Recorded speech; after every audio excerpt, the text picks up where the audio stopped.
বিশ্ব সংবাদে আপনাকে স্বাগত। শুরুতেই জানাবো হাতে পাওয়া সর্বশেষ আন্তর্জাতিক সংবাদের শিরোনাম, পরে বিস্তারিত। ইসরায়েল ফিলিস্তিন সর্বশেষ আন্তর্জাতিক গুরুত্বপূর্ণ যুদ্ধের সংবাদ জানিয়ে দিব। শুরুতেই সংবাদ শিরোনাম, বাইডেনের প্রস্তাব প্রত্যাখ্যান, যুদ্ধ থামাবে না ইসরায়েল। এরপর জানিয়ে দিব বাইডেনের যুদ্ধবিরতির প্রস্তাব ইতিবাচক, জানালো হামাস। আরও জানিয়ে দিব গাজায় শান্তিরক্ষী বাহিনী পাঠাতে ইচ্ছুক ইন্দোনেশিয়া। এদিকে ভারতে শেষ হচ্ছে লোকসভা নির্বাচন, জয়ের আশা মোদি রাহুল উভয়েরই। আরও থাকবে ফিলিস্তিনের সমর্থনে মাঠে ঢুকে ইসরায়েলকে লাল কার্ড। এবং সর্বশেষ জানিয়ে দিব তাপপ্রবাহে ভারতে মৃতের সংখ্যা বেড়ে 56, দিল্লিতে আজ বৃষ্টির সম্ভাবনা। বাইডেনের প্রস্তাব প্রত্যাখ্যান, যুদ্ধ থামাবে না ইসরায়েল। ফিলিস্তিনের অবরুদ্ধ গাজায় চলমান যুদ্ধ বন্ধে গতকাল একটি প্রস্তাব উত্থাপন করেছেন যুক্তরাষ্ট্রের প্রেসিডেন্ট জো বাইডেন। এই প্রস্তাবে বাইডেন বলেছেন প্রথমে 6 সপ্তাহের জন্য যুদ্ধবিরতি হবে, এরপর ইসরায়েলি বাহিনী গাজার জনবহুল এলাকা থেকে সরে যাবে, গাজায় বিপুল ত্রাণ পৌঁছানোর ব্যবস্থা করা হবে, কয়েকশো ফিলিস্তিনি বন্দীকে মুক্তি দেবে ইসরায়েল, হামাস মুক্তি দেবে ইসরায়েলি জিম্মিদের, যার মধ্যে থাকবে পুরুষ সেনারাও। এরপর গাজার পুনর্গঠনের কাজ শুরু হবে। সবশেষে দুই পক্ষের মধ্যে সব ধরনের হামলা বন্ধ, অর্থাৎ স্থায়ী যুদ্ধবিরতি হবে। বাইডেন এটিকে ইসরায়েলের প্রস্তাব হিসেবে অভিহিত করেছেন।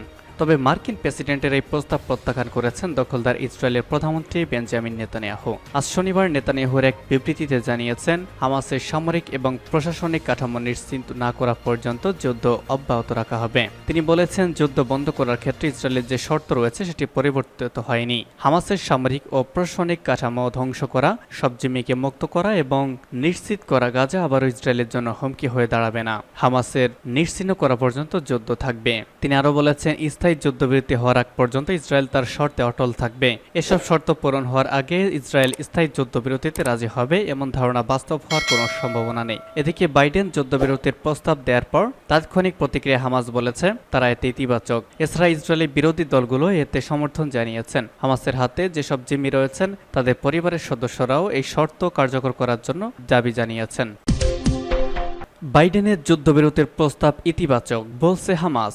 গাজার দক্ষিণাঞ্চলে অতি ঘনবসতিপূর্ণ রাফা শহরে অভিযান না চালাতে বিশ্ব সম্প্রদায়ের আহ্বান উপেক্ষা করে হামলা চালিয়ে যাচ্ছে ইসরায়েল। এই অবস্থায় অনেকটা অপ্রত্যাশিতভাবে গতকাল ইসরায়েলের ওই যুদ্ধবিরতি প্রস্তাব ঘোষণা করলেন বাইডেন। মার্কিন প্রেসিডেন্ট জো বাইডেনের যুদ্ধবিরতির প্রস্তাবকে ইতিবাচক বিবেচনা করছে হামাস।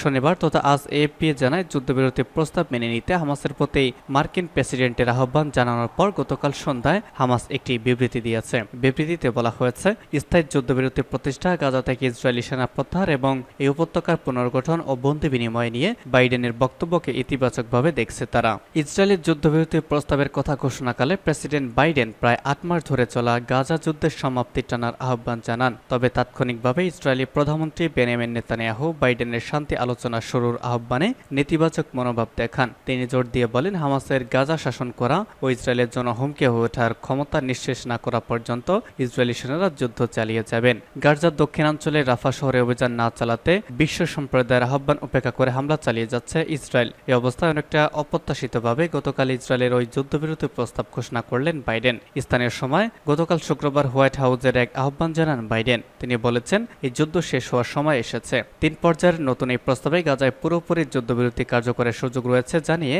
হামাসের উদ্দেশ্যে বাইডেন বলেছেন হামাস সবসময় বলে থাকে তারা যুদ্ধবিরতি চায়, এখন হামাসের সামনে প্রমাণ করার সুযোগ এসেছে যে তারা আসলেই এটা চায় কিনা। বিবিসি জানায় বাইডেনের প্রস্তাবটি 3টি পর্যায়ে বাস্তবায়ন করার কথা বলা হচ্ছে। প্রথম পর্যায়ে 6 সপ্তাহের যুদ্ধবিরতি কার্যকর করা হবে। এই সময় গাজার সব জনবহুল এলাকা থেকে ইসরায়েলি সেনাদের তুলে নেওয়া হবে। গাজায় শান্তিরক্ষী বাহিনী পাঠাতে ইচ্ছুক ইন্দোনেশিয়া। ফিলিস্তিনের অবরুদ্ধ গাজা উপত্যকায় যুদ্ধবিরতি কার্যকর করতে প্রয়োজনে শান্তিরক্ষী সেনা পাঠাতে ইচ্ছুক ইন্দোনেশিয়া। আজ একথা বলেছেন দেশটির নির্বাচিত প্রেসিডেন্ট প্রাবোও সুবিয়ান্তো। এশিয়ার প্রধান নিরাপত্তা সম্মেলনে সাংগ্রি লা ডায়ালগে বক্তৃতা করার সময় কথা বলেছেন তিনি। এ সময় প্রাবোও আরও বলেছেন গাজায় যুদ্ধবিরতির জন্য মার্কিন প্রেসিডেন্ট জো বাইডেনের 3 ধাপের প্রস্তাব একটি সঠিক পদক্ষেপ ছিল। ব্রিটিশ বার্তা সংস্থা রয়টার্স এই খবর জানিয়েছে।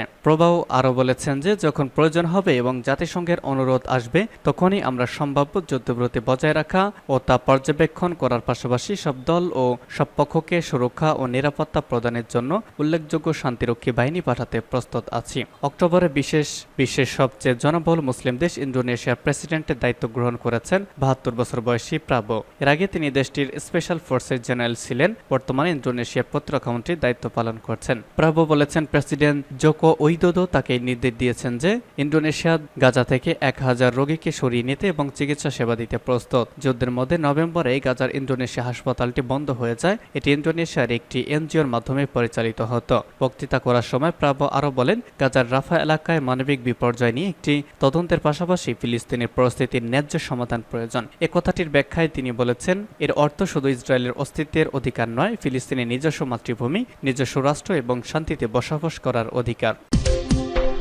ভারতে শেষ হচ্ছে লোকসভা নির্বাচন। জয়ের আশা মোদি রাহুল উভয়েরই। লোকসভা নির্বাচনে যে ৭ দফা ভোটগ্রহণ চলছে ভারতে তার শেষ দফার শেষ দিন আজ।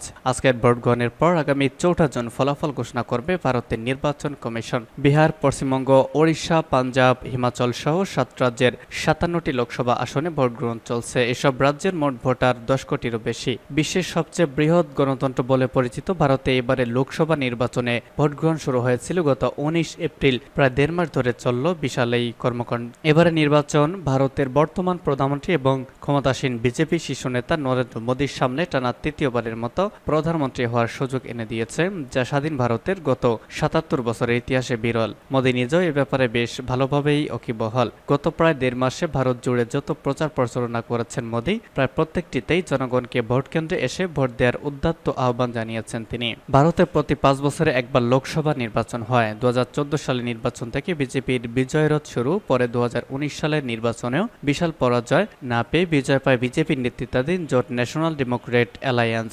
অন্যদিকে টানা ২ নির্বাচনে পরাজয়ের জেরে রাজনীতিতে কার্যত বেশ খানিকটা কোণঠাসা হয়ে পড়ে ভারতের প্রধান বিরোধী দল কংগ্রেস। দলের শীর্ষ নেতা রাহুল গান্ধীর ভারতের প্রধানমন্ত্রী হওয়ার স্বপ্ন ফিকে হয়ে যায়। তবে ভারতের অনেক রাজনীতি বিশ্লেষকের মতে এবারের নির্বাচনে ঘুরে দাঁড়ানোর বেশ ভালো সম্ভাবনা রয়েছে কংগ্রেসের। আর এই সম্ভাবনার মূলে রয়েছে কংগ্রেসের নেতৃত্বাধীন রাজনৈতিক জোট Indian national development inclusive alliance India.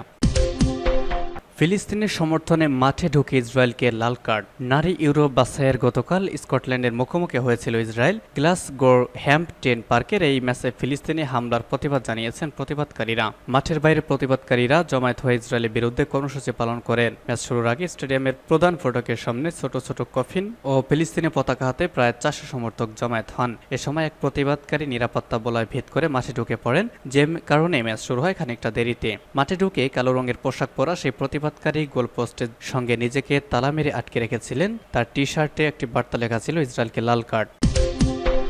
সর্বশেষ জানিয়ে দিব ভারতে তাপ প্রবাহ, মৃতের সংখ্যা বেড়ে ৫৬। দিল্লিতে আজ বৃষ্টির সম্ভাবনা। ভারতের উত্তর পশ্চিম, মধ্য এবং পূর্বাঞ্চলে চলমান তাপপ্রবাহে মৃতের সংখ্যা বেড়ে ৫৬ জনে দাঁড়িয়েছে। ভারতের আবহাওয়া বিভাগ জানিয়েছে আগামী ২ থেকে ৩ দিনের মধ্যে এইসব অঞ্চলের তাপমাত্রা কিছুটা কমতে পারে। স্থানীয় সংবাদ মাধ্যম ইন্ডিয়া টুডে এই খবর জানিয়েছে।